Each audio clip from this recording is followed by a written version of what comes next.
ఇండిగోకి సంబంధించి ఇప్పుడు మన ఏవియేషన్ వాళ్ళు ఏంటంటే ఎవరెవరైతే టికెట్స్ క్యాన్సిల్ అయినాయో ఫ్లైట్స్ క్యాన్సిల్ అయినాయో వాళ్ళ టికెట్స్ రిఫండ్ చేయాలి అని చెప్పి అంటున్నారు. అయితే అది దాంతో అయిపోతుందా? అది మెయిన్ బాధ్యత. టికెట్స్ రిఫండ్ చేయాలనేది టైం వేస్ట్ అయింది, ఆపర్చునిటీ వేస్ట్ అయింది. వీటన్నిటికీ ఎవరిస్తారు డబ్బులు? ఇప్పుడు ఫర్ ఎగ్జాంపుల్ నేనే గచ్చిబౌలి నుంచి లేదంటే ఏ అమీర్పేట నుంచో ఎయిర్పోర్ట్ కి వెళ్ళాలి. ఎంత అవుతుంది? 1000 రూపాయలు లేదా 1500 అవుతుంది క్యాబ్ తీసుకుంటే కనుక.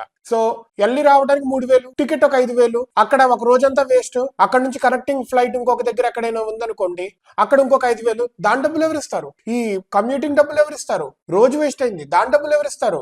ఒక అతన్ని 70,000 అప్లికేషన్స్ లో తనది ఫైనల్ రౌండ్ కి వచ్చింది, జాబ్ ఆపర్చునిటీ పోయింది, తన ఫ్యూచర్ మారిపోయి ఉండేది ఒకవేళ జాబ్ సెలెక్ట్ అయి ఉంటే. దానికి డబ్బులు ఎవరిస్తారు? ఒకళ్ళది ఎంగేజ్మెంట్ కుదరక ఆన్లైన్ లో చేసుకున్నారు, ఆ మూమెంట్ ఎవరిస్తారు తిరిగి వాళ్ళకి? డెడ్ బాడీ పట్టుకొని ఎయిర్పోర్ట్ కి వచ్చారు వెళ్ళటానికి అని చెప్పి, డెడ్ బాడీ పట్టుకొని టికెట్స్ అన్ని బుక్ చేసుకొని లొకేషన్ కి వెళ్ళలేకపోయారా డెడ్ బాడీ పట్టుకొని? ఇండిగో ఎవరు చెప్తాడు? నువ్వు చెప్తావా? ఇండిగో ఎంప్లాయీసే చెప్తున్నారు ఫ్లైట్ రెడీగా ఉన్నాయి, పైలట్స్ కూడా రెడీగా ఉన్నారు, కానీ కావాలని వీళ్ళు డిలే చేశారు అని చెప్పి. దీంట్లో పెద్ద కుట్రే ఉంది, పెద్ద కుట్ర ఉంది. గవర్నమెంట్ వాళ్ళు కూడా జస్ట్ టికెట్లు ఇచ్చేస్తే మీ బాధ్యత అయిపోయింది అనుకోకండి. రామ్మోహన్ నాయుడు గారు, మీరు ఏవియేషన్ మినిస్టర్ గా you should be really responsible enough.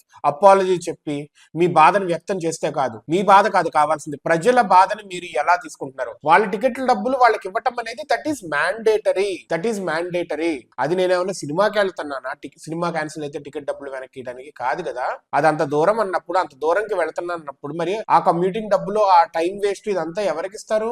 Hotel book చేసుకొని ఉంటారు, ఏ నార్త్ ఇండియాకో హోటల్ బుక్ చేసుకొని ఉంటారు, కులు మనాలి ఇట్లాగా వెళదాము, చల్ల ప్రదేశం కదా ఇప్పుడు మంచు బాగా పడుతుందని. హోటల్ కి ప్లే చేసిన డబ్బులు, అక్కడ బుకింగ్స్ అంతా, టికెట్ 10,000 20,000 అయింది అనుకోండి పర్ పర్సన్, లేదా 7,000 నలుగురు వెళ్తున్నారు అనుకోండి, 4 ఏళ్ళు 30,000 అక్కడే అయింది. 30,000 60,000 ఇచ్చేస్తే అయిపోతుందా? అక్కడ హోటల్స్ కి కలిపి 1,00,00,000 వేస్ట్ అయితే ఏం చేస్తారు? ఈ 2 రోజులు లేవు, ఆ డబ్బులు వాళ్ళు ఎందుకు క్యాన్సిల్ చేసుకుంటారు? హోటల్ వాళ్ళు క్యాన్సిల్ చేయరు కదా. క్యాన్సిల్ చేసిన నష్టాన్ని క్యాన్సిల్ చేసుకోవాలి. ఆ డబ్బులు ఎవరు ఇస్తారు?